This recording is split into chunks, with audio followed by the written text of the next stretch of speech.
Full-Frontal Middle School's librarian, Mrs. Vogelsong. Today I'm going to teach you how to use copy categories to find a book and how to renew your own book. Okay, just like we learned before, you have to log in using your computer username and password in order to do these things. So I'm going to log in as Mrs. McDonald so you can see what a patron account looks like. Once again, if I go to the catalog button, it typically is going to take me to the basic search, but today we're going to learn how to use copy categories to find a book. So what if you don't know what book you want? You just kind of want to explore the library. Copy categories is the best way to do this. The categories are on the left, and we have everything from award winners to graphic novels. They're in alphabetical order, so you go E, F, G to find graphic novels. We've got books about history. If you want something more specific, we have books, for example, on U.S. history or on world history. If you want sports, we have a whole section for that, which includes athletic information books, but also fiction books that are about sports. So if you want to read about an imaginary boxer and his life and what it might be like, that might be listed under sports. All right, so I encourage you to look through these.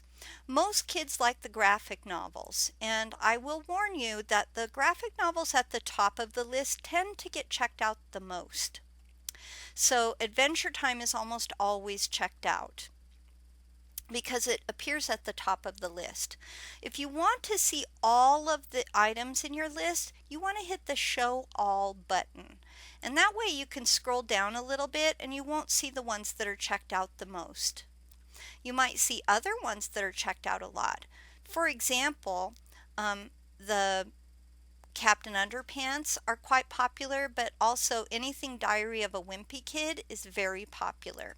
So the Wimpy Kid books, a lot of times, it's hard to get your hands on these, but they are located in the graphic novels, and we do try to keep a good stock of them in. Make sure you read what you're getting. For example, this first book of Diary of a Wimpy Kid is in Spanish. This one is in English, so make sure you read through it. And it's a good idea to click on it and make sure that there is at least one available. So local copies available 9 of 11. There's plenty of copies of this book in right now. If I want that book, I will hold it.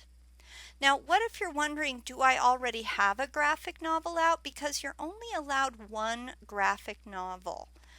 You can have 2 other kinds of books, but if you have one graphic novel, then you get one other kind of book. So there's only enough graphic novels for each kid to get one.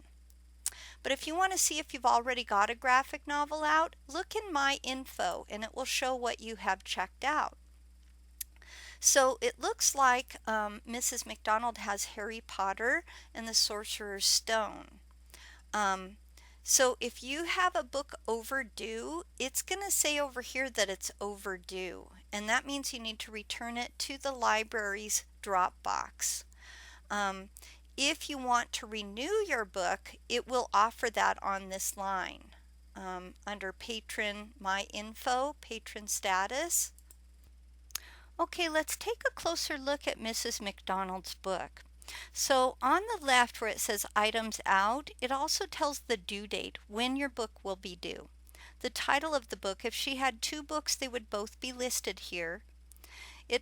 On the right, it's going to tell when you checked it out, and there's a renew button. If you have 2 books out, you can renew them both. But be aware that you only get to keep a graphic novel for 1 renew. Any other book you can keep for 15 renews. So be careful you don't hit the renew button just randomly. You should maybe renew your book once a week, and that's about it. Okay everybody, thanks for watching my tutorial. It's a good idea to bookmark this tutorial so that you'll have it for next time you need to check out a book or renew.